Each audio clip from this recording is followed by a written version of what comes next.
سلسله بحث ما و شما درباره سوره آل عمران پاره 4 قرآن آیه رقم 185 درباره ذریه و نسل پاک.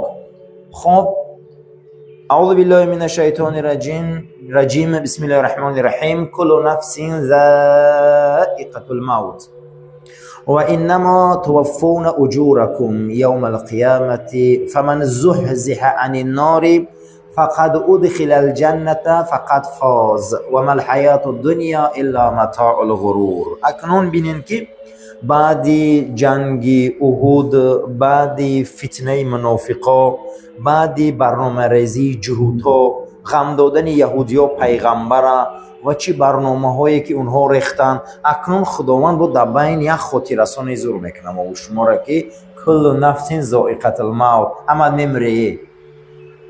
هم خیلی پسته همه میمره.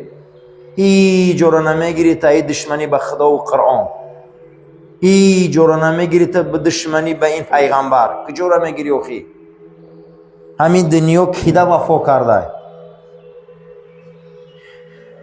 یهودی آمدن برنامه ریختن از آسمان یک قربانی بکده به زمین مون ای آسمان الو بیا یا سوزانه ما با چشم سر بینیم اینای خدای شما غنی با کم بغل بده، شما زکات میچینی، شما صدقه میچینی، هیچ خیلی خدایی که قرض میگرفته، هیچ خیلی خدایی که در راه و شما احسان میکردی، معلوم بده که خدای محمد خدای گدا بوده صلی الله علیه و سلم. یهودیای مدینه حضرت مسیح هم بردن سپاریدن در رومی ها گرفتن و صلیب کشیدن شه با عقیده مسیحی ها.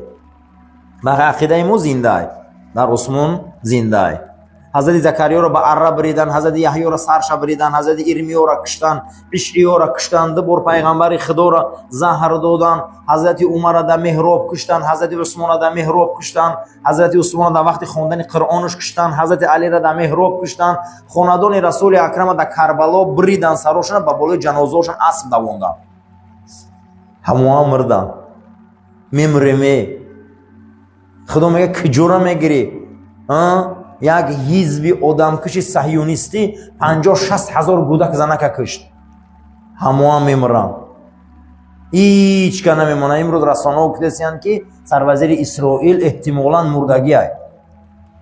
مردگی های میگن، برای که رسانه های انیق کتسیان مردگی زنده نیست، برای 5 روز های میگن گم های، برای همین از اینا میمرده یا خینا میره یا خینا میره. اینا اکاد مرد، بچه تا کشتن، خانه تا سوزاندن، اینا تا میمری. من این مقصد امامی مردم تشیع هم مرد، هممون میمریم.